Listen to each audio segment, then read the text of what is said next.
La pandémie de Covid-19 et l'invasion de l'Ukraine par la Russie en 2022 ont été des coups durs pour l'économie africaine. Les effets à long terme dévastateurs de ces défis persistants ayant provoqué une flambée des prix des denrées alimentaires et de l'énergie en 2022 ont freiné la reprise économique initialement forte de l'Afrique pour 2023. C'est dans ce contexte de chocs mondiaux persistants que la Banque africaine de développement BAD a revu à la baisse la croissance du produit intérieur brut réel du continent. L'institution table désormais sur 3,4% en 2023 et 3,8% pour 2024 contre 4% et 4,3% précédemment anticipés. Toutes les économies africaines ont été faites pour dépendre des Occidentaux. C'est pour ça que les matières premières sont extraites chez nous, traitées chez eux et revendues chez nous avec une plus-value. Mais tant que nous n'avons pas brisé cet état de choses, il en sera ainsi. À côté de ça, sur les matières stratégiques, en l'occurrence les produits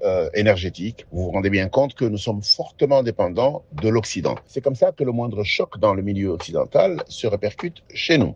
Les pressions inflationnistes persistantes sur le continent africain ont d'ailleurs largement alimenté le ralentissement de la croissance économique. Elles ont été alimentées par les perturbations des approvisionnements dans le secteur agricole, l'affaiblissement des monnaies locales. La BAD prévoit une inflation qui devrait atteindre en moyenne 18,5% en 2023 et 17,1% en 2024 en Afrique.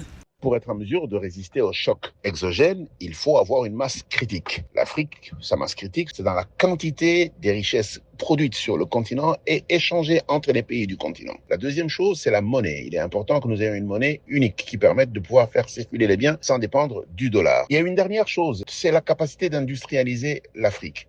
Et ça passe par la disponibilité de l'énergie électrique. Selon la BAD, la plus forte réduction des prévisions de croissance pour 2023 concerne l'Afrique centrale qui passe de 4,9% en mai à 4,1%. Quant à la plus faible croissance du continent, elle devrait être enregistrée en Afrique australe avec 1,6%.